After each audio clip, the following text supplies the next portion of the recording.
یقین جانے کہ میں نے بہت سے نوجوان ایسے کہ جن کو دیکھا ہے کہ جن کو اللہ رب العزت نے پیارے محبوب علیہ السلام کی غلامی عطا فرمائی ہے نا، وہ جوان بھی ہیں، کسی مدرسہ میں بھی نہیں پڑھے، لیکن اس کے باوجود طبیعت کے اندر اتنی سادگی ہے کہ وہ مہندی کی رات مہندی کی رسم نہیں کرتے، وہ آقا علیہ السلام کا میلاد مناتے ہوئے نظر آتے ہیں۔ لیکن ہم کیا کرتے ہیں، وہ پاجی بیاہ کرا روز روز ہونا ہے، بے روز روز نہیں ہونا، لیکن یہ مطلب یہ تو نہیں ہے کہ ہوں بندہ گناہ کرنا شروع کر دے۔ کیا ڈولک بجانا، باجے بجانا، حتیٰ کہ یہاں تک معاشرے کے اندر خرابیاں آ گئیں کہ خسرے نچائے جائیں، عورتوں کو نچایا جائے، بچوں کو اور بچیوں کو نچایا جائے۔ مجھے بتاؤ کیا شادی اگر روز روز نہیں ہوتی تو یہ جتنا گناہ کیا جا رہا ہے یہ کس کے کھاتے میں جائے گا؟ اس کو تمہارا باپ برداشت کرے گا یا تم کل قیامت کے دن اس کا حساب دو گے؟ کوئی بندہ مجھے اٹھ کر بتائے نا کہ میں اس کا حساب دینے کے لیے تیار ہوں، میرے پاس اتنی نیکیاں ہیں کہ میں اس کا حساب دے سکتا ہوں۔ اگر کسی کے پاس اتنے نامہ اعمال میں اعمال نہیں ہے نا تو پھر اس بندے کو سوچنا چاہیے، اگر شادی روز روز نہیں نہ ہوتی تو پھر بربادی بھی روز روز نہیں ہوا کرتی۔ یہ بربادی ایک مرتبہ ہوگی، آپ دیکھیں بچے کی شادی کر دی جاتی ہے لیکن اس کے باوجود بچہ پریشان ہے، چند دنوں کے بعد گھر کے اندر لڑائی جھگڑے شروع ہو جاتے ہیں۔ وجہ کیا ہے؟ ہم نے اس کا سبب نہیں ڈھونڈا، ہم نے نکاح جیسی سنت کو، بابرکت عمل کو اتنا مشکل ترین کر دیا کہ ہماری آنے والی نسلیں سوچتی ہیں کہ بیاہ کے لیے مجھے کتنے لاکھ روپیہ چاہیے۔ میں اور آپ سوچتے ہیں بچی جوان ہو رہی ہے، اس کی شادی کے لیے جہیز بنانا ہے، اتنے لاکھ چاہیے ہمیں، کس لیے؟ اگر کچھ نہ دیا تو گھر والے کیا کہیں گے، سسرال والے کیا کہیں گے؟ یہ نکاح تو ایک سنت تھی۔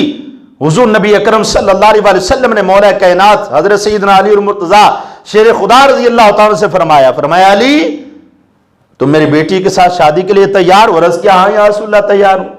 فرمایا پھر کچھ شادی کے اخراجات برداشت کرنے کے لیے تمہارے پاس ہے؟ عرض کیا یا رسول اللہ میں جنگجو ہوں، جنگوں میں لڑتا رہا، آپ کے ساتھ جاتا رہا، یا رسول اللہ میرے پاس سوائے زیرہ کے کچھ بھی نہیں ہے۔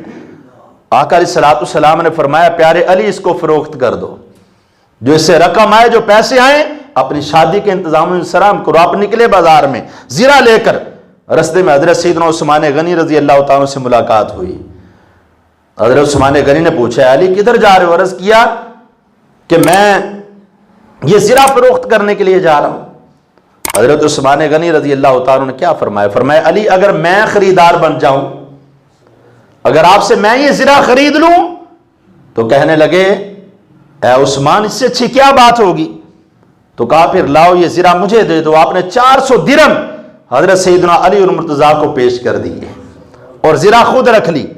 پھر جب حضرت سیدنا علی المرتضیٰ رضی اللہ تعالیٰ 400 درہم لے کر واپس پلٹنے لگے، آواز دی اے علی اس بات سننا، آپ رک گئے۔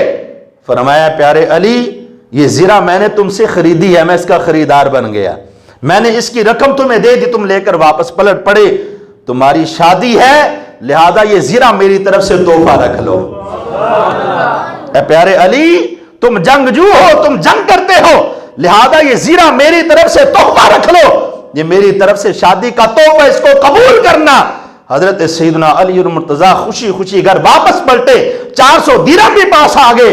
آقا علیہ السلام نے فرمایا پیارے علی انہی کے اندر اپنے اخراجات کو پورا فرمانا ہے، ولیمہ بھی کرنا ہے، اہتمام کرنا ہے، احباب کو بلانا ہے، جو دوست ہے تمہارے، جو سنگی ہیں تمہارے ان کو بلانا ہے۔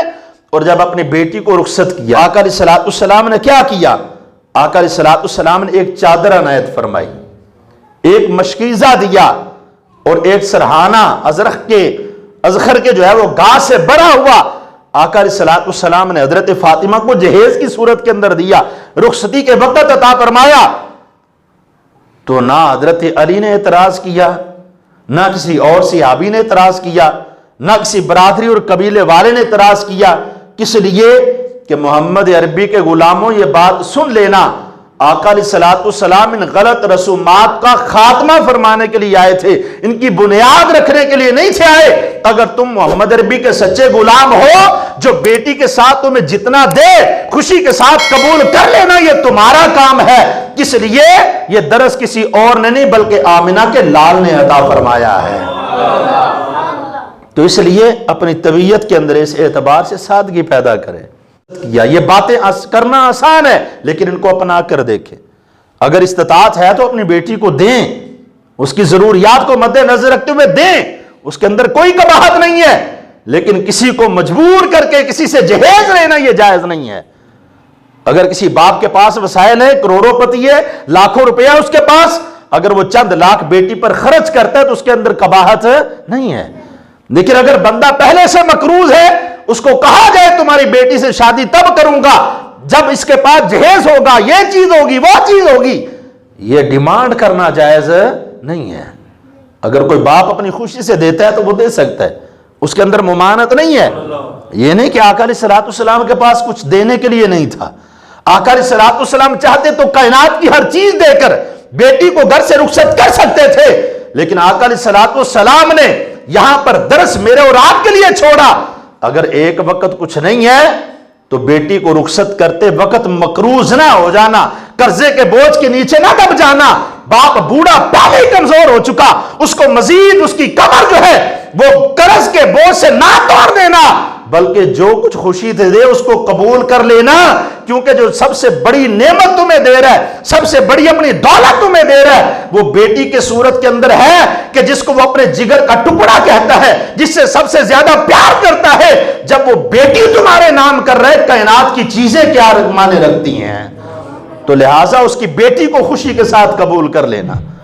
تو اپنے اندر ہم یہ ماحول کے اندر سادگی پیدا کریں، نکاح کو بالکل سادہ کرنے کی کوشش فرمائیں۔